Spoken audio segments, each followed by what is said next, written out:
Oi, gente, tudo bom com vocês? Eu sou a Alice e esse é o Ali aqui. E hoje a gente vai falar sobre o penúltimo episódio da primeira temporada de Falcão e o Soldado Invernal. Então, se você ainda não é inscrito no canal, se inscreve aqui embaixo e deixa o seu joinha nesse vídeo.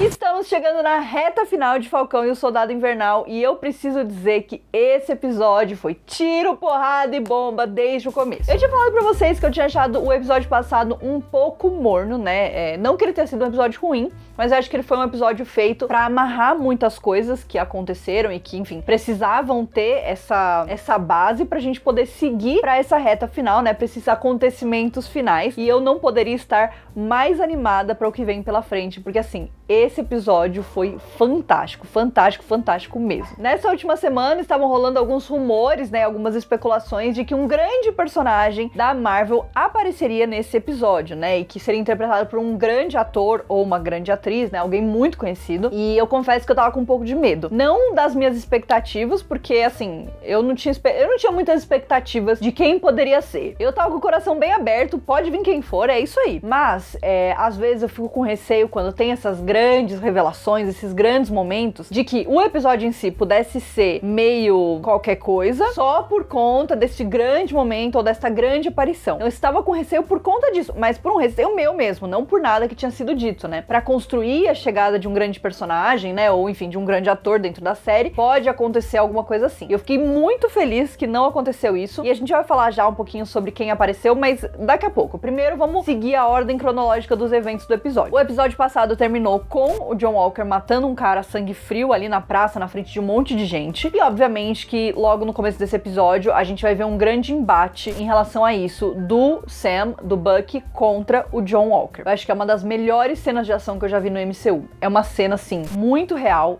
É uma cena muito crua, tipo assim, as lutas em si são muito cruas. É porradaria pra tudo quanto é lado, é um negócio que dá vontade até de fechar o olho, de tanta angústia, né, de tanta agonia que dá essa cena. Mas eu acho que ela é uma cena extremamente importante pros três personagens, né? Eu sou uma pessoa que sou muito fã de filmes de ação, adoro um Velozes e Furiosos, adoro filmes assim, filmes do The Rock, eu amo também. Mas eu acho que o que a Marvel faz que é excepcional é trazer uma carga emocional pra dentro de uma cena de ação. Existe sentimentos ali, não é só a porradaria pela porradaria. E assim, nada contra a porradaria pela porradaria, entendeu? Eu adoro. E essa cena foi difícil de assistir. Eu acho que os três, eles tinham uma carga muito pesada do que eles estavam carregando até ali, né? De tudo que tinha acontecido até ali, de todos os erros que eles cometeram. Porque, querendo ou não, eles chegaram em algum lugar, né? Eles conseguiram encontrar algumas respostas, mas eu sinto que eles foram se encontrando cada vez mais em becos sem saída. E eu acho que a partir do momento que o John Walker comete esse assassinato, eles estão num grande beco sem saída, né? Eu acho que rola aquele momento de sem esperança do que vai acontecer a seguir. Foi muito foda, essa é uma cena incrível. Eu acho que é, assim, top cenas de luta do MCU, com certeza, essa cena. O ódio que eles estão nesse momento, o momento que o John Walker arranca a asa do Falcão, que é tão simbólico, né? Eu acho que isso adiciona ainda mais, porque esse episódio também marcou a queda do Falcão e o renascimento do Capitão América. Ó, eu fico até emocionada, eu vou chorar nesse vídeo, certeza. Porque o Sam Wilson, né, lá no começo da temporada, quando a gente foi introduzido ao que a gente veria nessa temporada, o Sam Wilson, ele era um cara que não se sentia digno o suficiente de carregar o escudo do Capitão América. E eu acho que nesse episódio, eu acho que depois de tudo o que aconteceu, e principalmente depois da conversa que ele vai ter com a Isaiah nesse episódio, ele finalmente tá pronto pra deixar de ser o Falcão e começar a ser o Capitão América, que era uma coisa que ele não estava lá no começo da temporada. E aí você toma um tapa na cara com essa construção de personagem, que coisa mais foda, que coisa mais bem feita, mais bem construída, que roteiro incrível, que foi dissecando o Sam Wilson e foi colocando essas pedras no caminho dele, do fato dele não ser apreciado como um vingador, né, dos Vingadores terem sido meio que jogados de lado depois da morte do Tony Stark, do fato da família dele estar passando por dificuldades e ele ser um cara super foda e não ter condição de resolver isso. Todas as outras coisas que acontecem, que ele não tinha nem ideia, o fato de que um homem negro foi preso por 30 anos depois de ter sido cobaia do governo, assim, milhões de coisas, né, o próprio racismo da polícia naquela cena logo depois, o fato de que ele tenta até o final extrair cada gota de bondade da Carly antes de, né, ir tudo pra merda. Tipo assim, é uma construção de personagem que eu fiquei... Gente do céu, eu aplaudi de pé essa cena, eu aplaudi de pé a construção do Sam Wilson. Incrível. E eu acho que cada vez mais a gente entende por que é Falcão e o Soldado Invernal, né? Porque é o Falcão. Essa série é dele. Anthony Mackie, vai que é tua, meu filho, porque pelo amor de Deus, eu amo o Bucky. A gente já teve bastante desenvolvimento do Bucky. O personagem que precisava ter esse foco era o Sam Wilson, e ele está recebendo esse foco e esse desenvolvimento, e eu estou aqui pra isso, entendeu? Eu cheguei pra isso. Marvel, obrigada pelos mimos. E eu acho que a cena que ele e o Bucky se juntam e quebram o braço do John Walker, nossa, assim ó, meu Deus do céu, entendeu? Meu Deus do céu.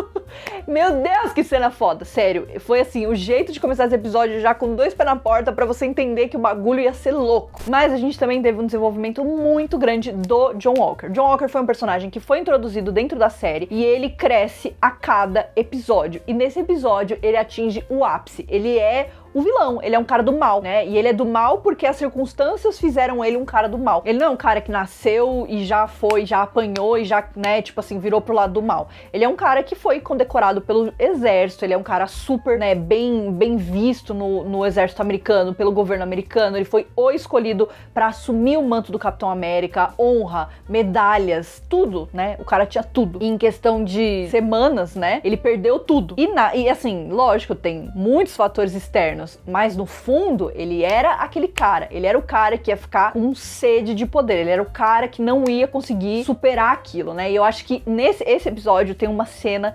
exatamente a explicação do porquê o John Walker é esse cara, que é o momento onde ele vai conversar com a família do Lamar sobre o que aconteceu. A gente sabe que não foi aquele cara que matou o Lamar, né? Inclusive, muitos de vocês comentaram isso no último vídeo e eu vou trazer esse comentário porque eu achei muito bom, né? O cara que o John Walker matou é o cara que no começo do último episódio tinha falado que ele era muito fã do Capitão América. Ele foi morto pelo símbolo, né? Ele foi morto pelo cara de quem ele era fã, tipo assim, pelo ídolo dele, tipo. Então, a gente sabe que não foi ele, foi a Carly mesmo. E o John Walker sabe disso. Inclusive, isso é falado nessa luta inicial, né? No começo do episódio. Só que quando ele chega pra falar com a família do Lamar, ele quer se sentir melhor sobre o que aconteceu. Ele quer sentir que a atitude que ele teve não foi completamente errada. Então, ele justifica dizendo que aquele foi o cara que matou o Lamar e por isso ele tinha ido atrás e tinha matado o cara. Como se a vingança fosse a resposta pra alguma coisa. Como se a vingança realmente fosse trazer algum tipo de paz espiritual. Mas o que traz é desenvolvimento de personagem, né? Porque pro cara chegar nesse ponto, né, de mentir pra família do melhor amigo dele, essa cena também pra mim, eu chorei baldes, assim, por tudo que tava acontecendo, pela mãe do Lamar, pelo jeito que ela falava sobre o John Walker, né, e sobre a relação dos dois. Ai, gente, olha, foi muito dolorida essa cena, muito dolorida. E depois a gente tem o John Walker enfrentando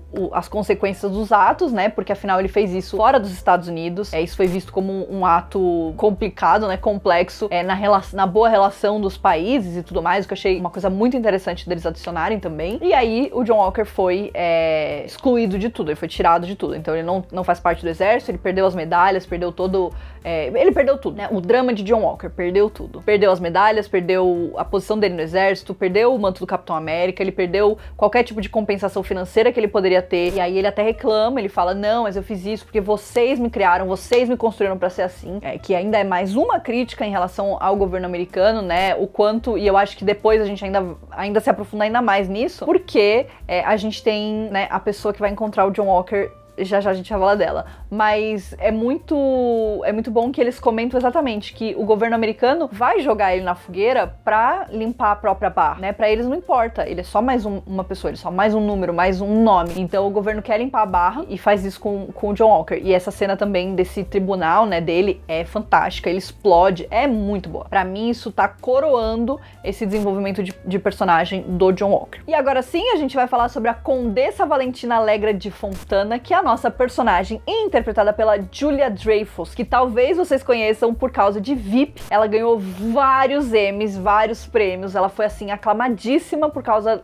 do papel dela em VIP. Ela é uma atriz realmente muito grande, muito grande, muito grande. Então ela é a nossa participação especial e inclusive ela também deve aparecer em Viúva Negra. Então, na verdade, a gente já teria visto ela, mas por conta de toda a modificação que aconteceu no calendário da Marvel, ela acabou acabou surgindo pela primeira vez aqui em Falcão e Soldado Invernal, mas no dia 9 de julho a gente deve ver ela também envolvida com as questões ali com a Natasha e tudo mais, então a gente vai conhecer mais da personagem. De novo, é um caminho inverso do que eles estavam planejando, mas ainda assim eu acho que vai funcionar muito bem. Então a Val, como ela própria se chama, né, e diz pro John Walker chamar ela, entra em contato com o John Walker, fala que ela vai ajudar ele, que ela vê o potencial e tal, e que ela é a pessoa que vai resolver a situação dele, né, que vai tirar ele da merda que ele tá. E aí a grande questão é que a Val, ela é uma personagem dos quadrinhos também, que existe já há milhares de anos. Ela tem várias linhas temporais, várias coisas que ela já fez, mas uma das grandes participações dela, uma das grandes ações que ela faz, é se envolver com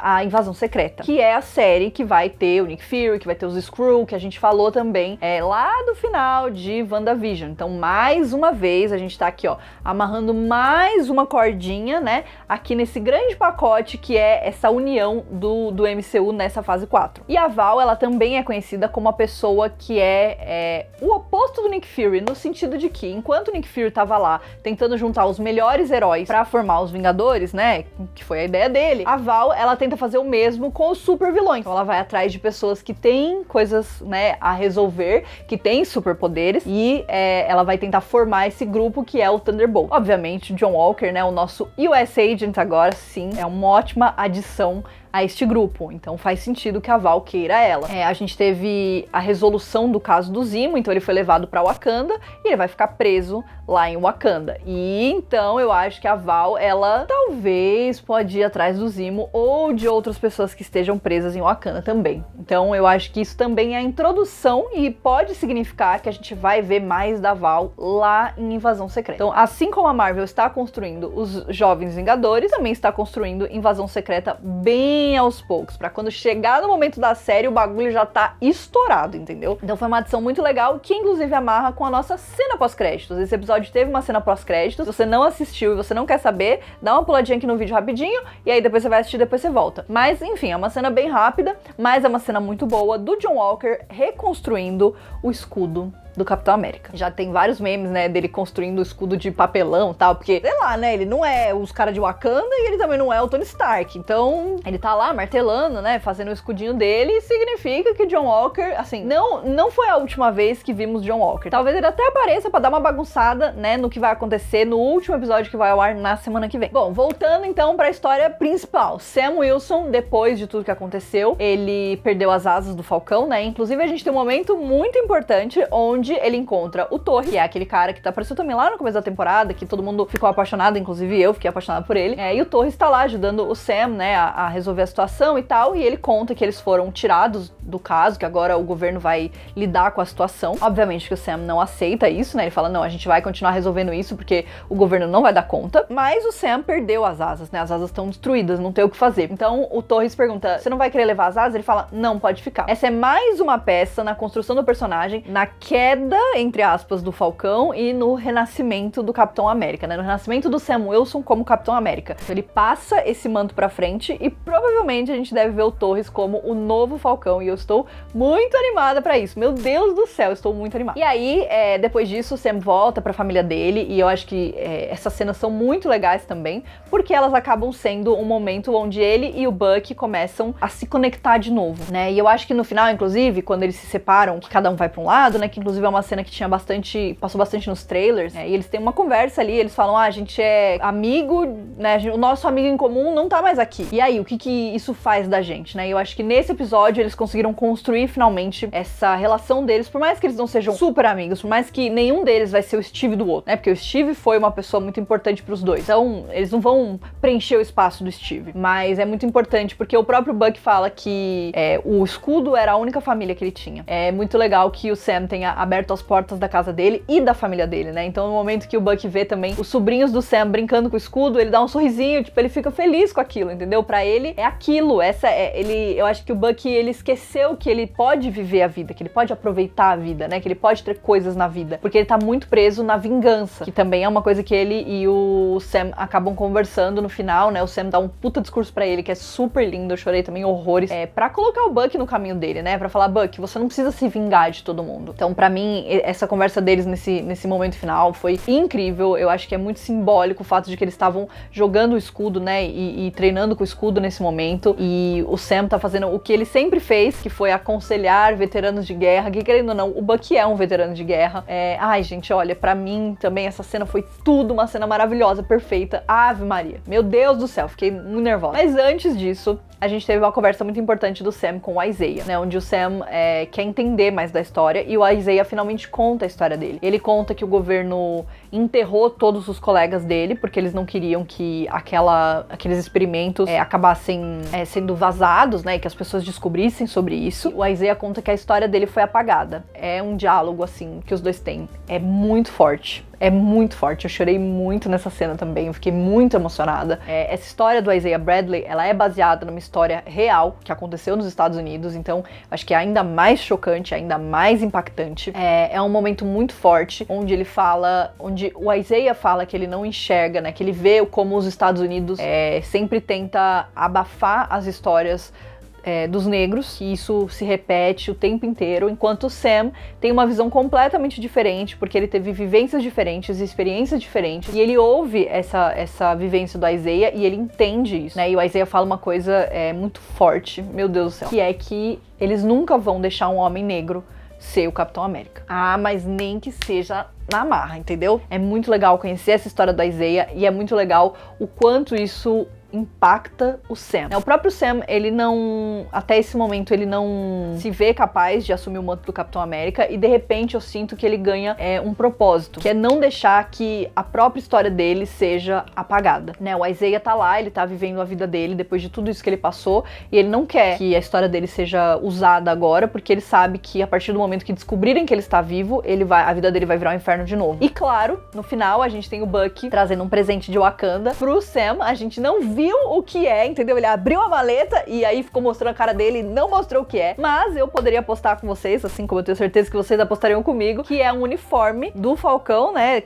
Do Falcão / Capitão América, que é aquele uniforme que tem nos quadrinhos, que é um uniforme com as listras, né, dos Estados Unidos e com as cores dos Estados Unidos e tudo mais, porém com asas, para que ele possa ser o Capitão América com asas, né? Para que ele possa assumir de fato esse manto. Tenho certeza que foi algo feito pelos Wakanda, então é algo feito de vibrânio, então é um uniforme super foda. E a cena dele treinando com o escudo, meu Deus, que montagem foda. Eu chorei também um monte, porque é ele falhando e ele insistindo até ele conseguir. Meu Deus, várias referências da relação dele com o Capitão América, ai meu Deus, sério. Ai meu Deus, cadelinha demais da Marvel. Puta merda, esse episódio foi muito bom.